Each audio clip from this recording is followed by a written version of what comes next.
Shalom, shalom. Wisdom Talks, Chief Servant. What's good? On my daily commute, as you can hear in the background, once again, I'm coming on here to spread love, peace, wisdom, and just to help the people, the citizens, contemplate different ideas and concepts that would help us to better ourselves, mainly intellectually, emotionally, spiritually, to have soul prosperity and to lead others in a way that would make our lives and our ministries and our industries attractive. And one of the things I just wanted to just drop on you real quick today is the concept of living in the gray. And I was thinking, should I say leading in the gray or living in the gray? But mute aside, this is what I'm talking about. Many of us who consider ourselves leaders or who seek to follow principles of leadership, many of us have views that are strong, extreme,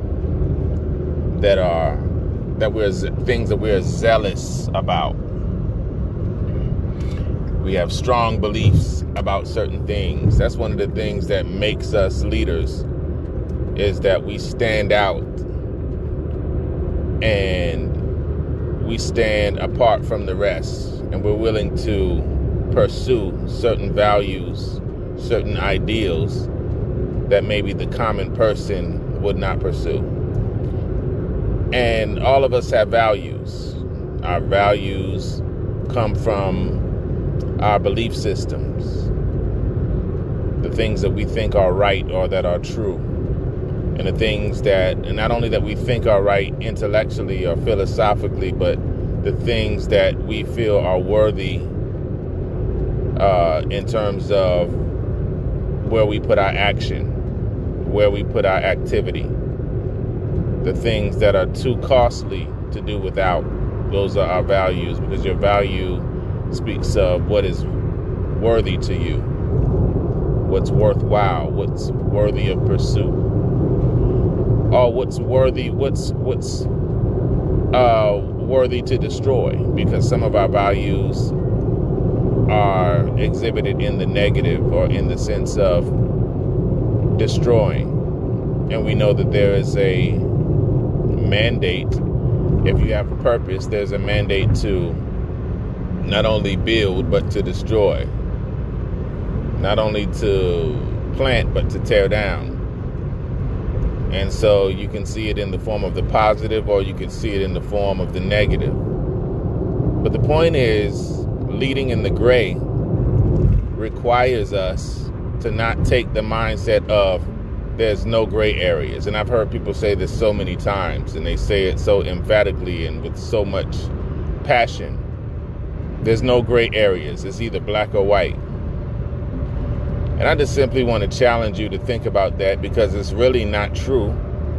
And it hinders you from being an influence in society where there are so many different people, so many different opinions, so many different paths, so many different levels on their journey. And if we take the mindset that there's only black or white, no gray area, we will not have anybody to lead. There are gray areas. There are areas that are not emphatic, that are not dogmatic. There are areas where it's left up to discretion. There are discretionary things. There are areas that are not a matter of law, but a matter of wisdom, context, cultural relevancy. Everything is not God said. I got the message from the Most High. Some things are about application of a principle. And a lot of things that we disagree on and that we get stuck on are applications, not prophetic truths, not spiritual universal laws, but applications. See, revelation is not left up to private interpretation, but application is individualized, contextualized. And many of us deal with the navigating the application of a principle. But as a leader, we have to know how to move in the gray, in the area of gray. What I found is that many of the things that we promote or that we put out there as absolutes, we adopted them as absolutes too soon. In other words, somebody taught a lesson. We watched a movie. We read a book halfway, and we adopted someone else's absolute truth, someone else's absolute principle, absolute value that they won't budge on. But we ourselves did not do the research to see whether it should be an absolute. And so we adopted somebody else's law that now hinders us from communicating and interacting with other people. We adopted someone else's value system to the degree where we shun others who don't share the same value system, yet we want to inspire them and lead them in life. And I want to encourage you that first, before you take on any value, and some of them, it's already been done to you because we grow up in families and cultures and nations and certain demographics, they place values on us. But when we come of age, there's a time when we need to re-examine certain principles that we hold dear, we hold to be true.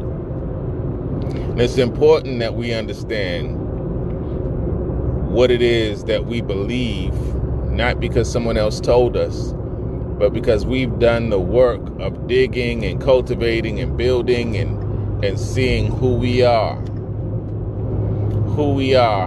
and what we should pursue. Leading in the gray or living in the gray is a concept that deals with how do you move a people group, a clan, a family, a church. How do you move an assembly of people who've gathered around your ideas, who may share different varying values on different things? How do you gather them and get them all on the same page? That we must be gathered around a universal principle that overrides or transcends all of the petty things that we like to argue and debate about. You have to look. You have to prioritize values. This value that I have, it's my own personal thing, or this value should be the value that all of us should embrace. And why is that? Why should all of us embrace it? Those things need to be teased out. They need to be developed. They need to be understood. And then some of us are egotistic. I want everybody to think the way that I think because I think like this and I love how I think. And so if you don't think the way I think, then I'm going to shun you or diss you or say you're not on my level.